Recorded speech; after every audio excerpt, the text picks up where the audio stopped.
اب یہ دنیا جس میں ہم زندگی بسر کر رہے ہیں، معصوم سے پوچھا گیا مولا اس دنیا میں رہنے کے بعد بندہ چاہ کر بھی موت کے خوف کو ختم کیوں نہیں کر پاتا؟ یعنی لاکھ بندہ چاہے کہ یہ خوف ختم ہو جائے لیکن ختم ہی نہیں ہوتا۔ اچھا خاصا بندہ اچھے موڈ میں ہوتا ہے لیکن کسی نے موت کی بات چھیڑ دی تو لوگوں کے موڈ آف ہو جاتے ہیں، یہاں تک کہ بعض لوگوں نے کہا مولانا مجلسوں میں اتنا موت کا ذکر نہ کیا کریں، نا امیدی آ جاتی ہے۔ اسے غفلت کہتے ہیں۔ غفلت بندے کو خوش رکھتی ہے۔ مثلا خدا نہ خواستہ آپ کینسر کے مریض ہوں اور آپ کو پتہ نہ ہو کہ آپ مریض ہوں، تو وہ جو پتہ کا نہ ہونا ہے وہ آپ کو خوشی دیتا ہے کیونکہ آپ کو پتہ ہی نہیں۔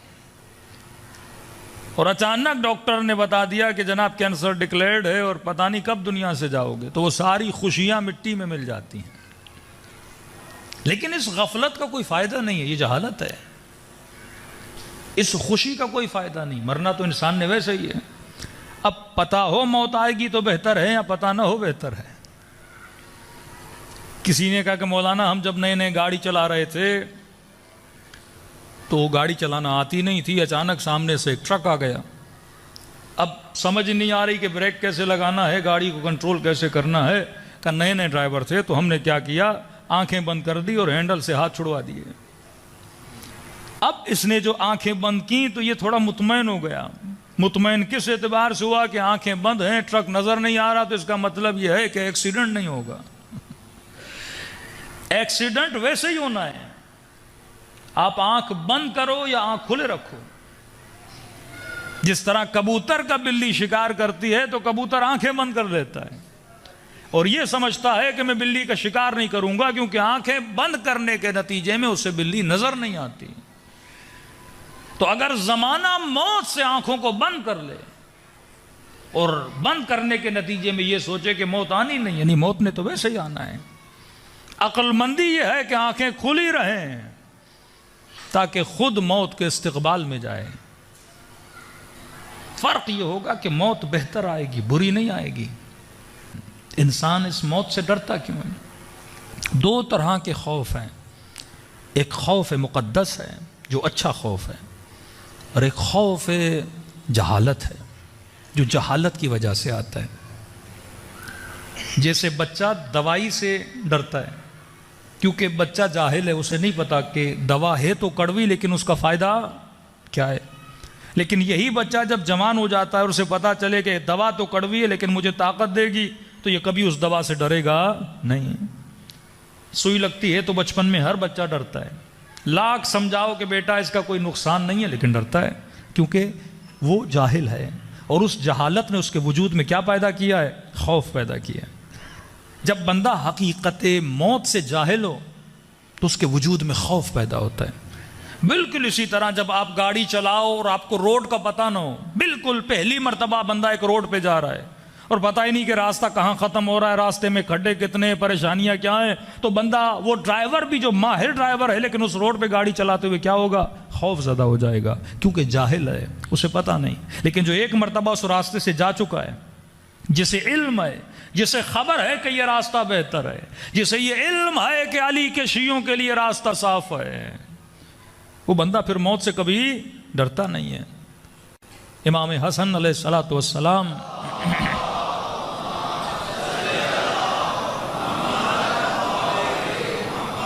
اپنے ایک چاہنے والے کے سرانے پر گئے، جوان تھا، سکرات کا وقت تھا، لیکن امام نے کیا دیکھا؟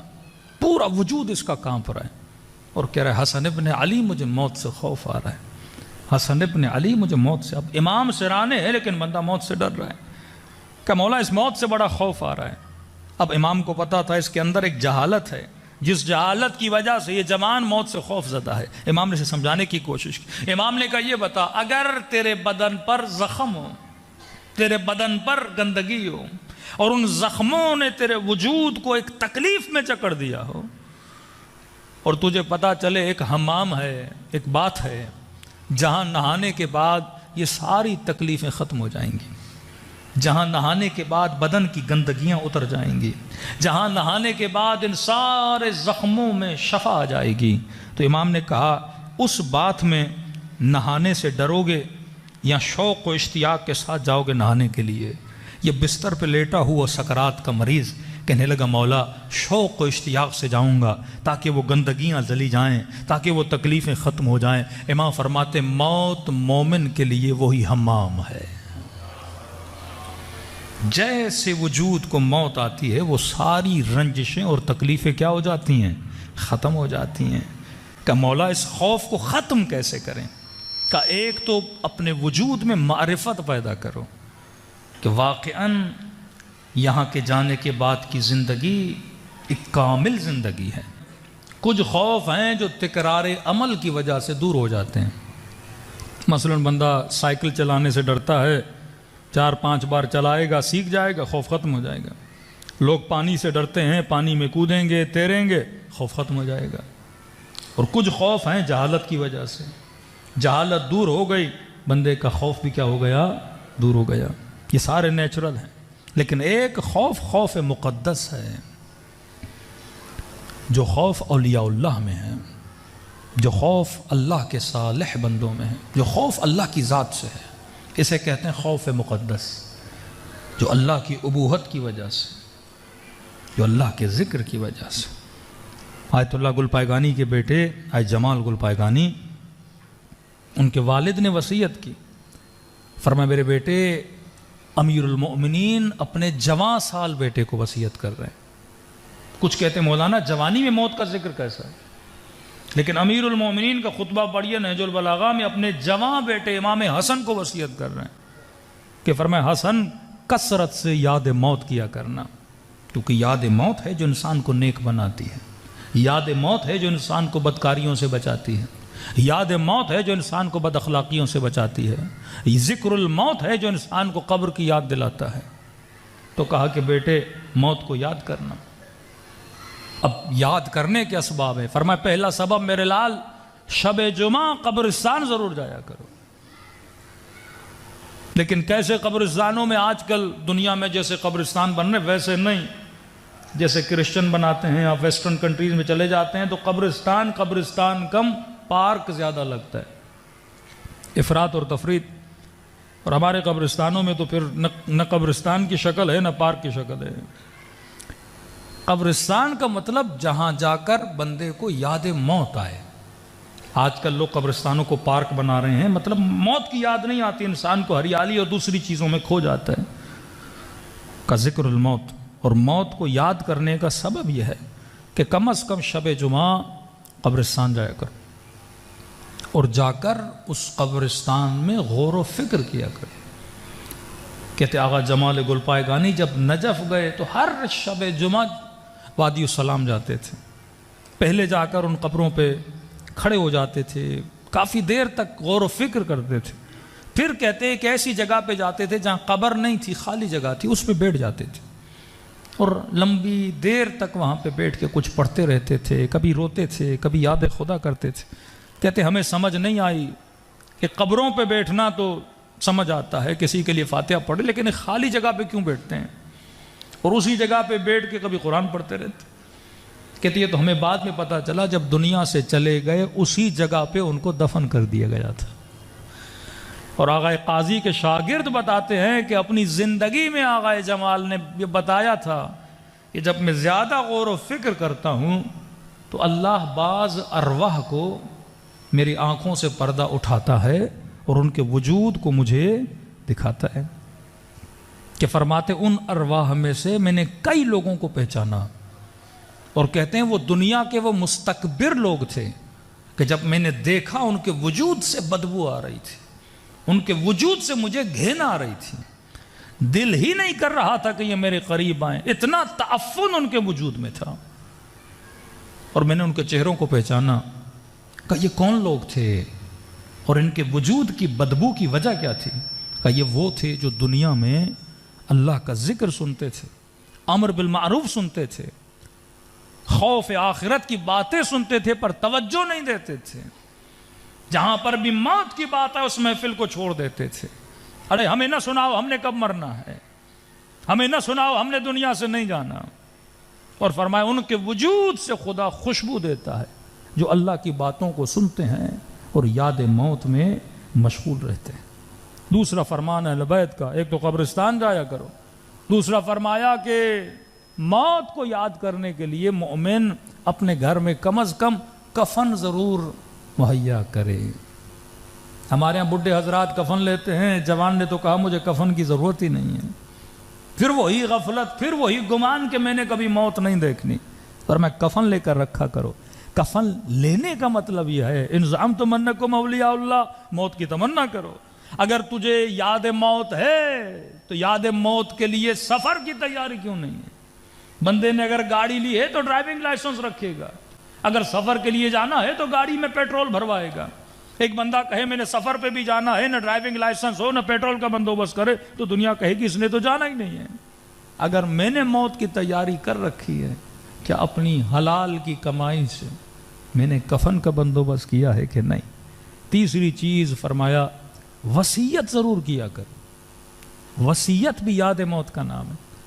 جب تک ہم بستر مریضی پہ لیٹ نہیں جاتے تب تک ہم وصیت نہیں کرتے. جب تک ڈاکٹر نہیں کہتا کہ جناب آپ تھوڑی دیر کے مہمان ہو تب تک ہم وصیت نہیں کرتے. فرماتے 15 سال کے بعد کم از کم سال میں 1 مرتبہ وصیت کیا کرو تاکہ تیرے رشتہ داروں کو پتا ہو کسی سے تم نے کچھ لیا ہے، کسی کو کچھ دینا ہے. کچھ نمازیں قضا ہے تو بتا لو جناب اگر میں مر گیا یہ 6 مہینے کی نمازیں پڑھا لیجئے گا، میں مر گیا تو یہ 2 مہینے کے روزے رکھوا لیجئے گا. اور وصیت بھی کیسے کریں؟ ایک مولانا کہتے ہیں ہم کسی کے گھر میں گئے اور اس کا وصیت نامہ پڑھا تو باپ نے وصیت کی ہوئی تھی کہ اتنے اموال میرے بڑے بیٹے کے، چھوٹے بیٹے کے، یہ بیٹیوں کو دینا ہے، یہ بیوی کو دینا ہے، یہ اس کو دینا ہے، یہ اس کو دینا ہے. ہم نے ساری وصیت پڑھی. آخر میں انہوں نے لکھا کہ بینک اکاؤنٹ میں میرا جتنا بیلنس ہے میں نے بچوں کو بہت دے دیا، اب یہ چند لاکھ جو میرے بینک میں پڑے ہوئے ہیں یہ مولانا کو وصیت کرتا ہوں کہ میرے ان پیسوں سے میری قضا نمازیں پڑھا لیں، میرے قضا روزے رکھوا لیں. مولانا کہتے ہیں وصیت پڑھ لی. اب بیٹوں کو کہا کہ بھائی باپ کے اکاؤنٹ میں جو پیسے ہیں دے دو، ہم قضا نمازیں پڑھا لیں، قضا روزے رکھ لیں. تو بڑے بیٹے نے کہا جب خود نہیں پڑھی ہمیں کیا ضرورت ہے پڑھانے کی، اتنی فکر تھی دنیا میں خود پڑھ لیتا. اب چند پیسے چھوڑ کے گیا ہے وہ بھی ہم نے قضا نمازوں کے لیے. اسی لیے رسول کے بعد جب اس مرحوم کے 2 بیٹے آئے اور کہنے لگے کہ یا رسول اللہ پورے کھجوروں کا گودام تھا اور ہم نے غریبوں میں تقسیم کر دیا اپنے والد کے ایصال ثواب کے لیے. نبی نے کہا اللہ ایسی اولاد ہر باپ کو عطا کرے. اور نبی کو اس گودام میں لے گئے. یا رسول اللہ دیکھیے اتنی کھجوریں تھی ہم نے پورے شہر کے غریبوں میں تقسیم کر دی. نبی کی نگاہ زمین پر پڑی اور زمین پر ایک کھجور کا ٹکڑا تھا. نبی نے اس کھجور کو اٹھایا، بڑی حسرت سے دیکھا اور کہنے لگے جتنا کچھ تم نے اللہ کی راہ میں دیا ہے اگر ایک کھجور خود اپنی زندگی میں دیتا اس کا ثواب سارے مال کی خیرات سے بھی زیادہ تھا. یہ بھروسہ بھی اپنی نسلوں پہ نہ کیا کرو کہ میرے مرنے کے بعد کچھ کریں گے. فرمائے جو کچھ کرنا ہے اپنی زندگی میں کر کے جاؤ. تو فرمایا یاد موت کفن لیا کرو، یاد موت قبرستان جایا کرو، یاد موت وصیت لکھا کرو. چوتھی چیز فرمایا موعظۃ الحسنہ. چیزوں کے پڑھنے کا بھی اتنا اثر نہیں ہوتا جتنا چیزوں کے سننے کا اثر ہوتا ہے. ہماری مجلسوں سے یہ موعظہ ختم ہو گیا، نصیحت ختم ہو گئی. بڑے بڑے عالم کبھی اپنے بیٹے کو بولتے تھے بیٹا نصیحت کر. جاتے تھے کسی کے در پہ چل کے آپ اپنے زبان سے مجھے نصیحت کریں، کیونکہ نصیحت سننے کا اثر بہت ہے. کتاب ہے منازل الاخرہ، محدث قمی صاحب کی، ضرور پڑھا کریں. کس طرح سے انہوں نے آخرت کے منازل کو ذکر کیا ہے.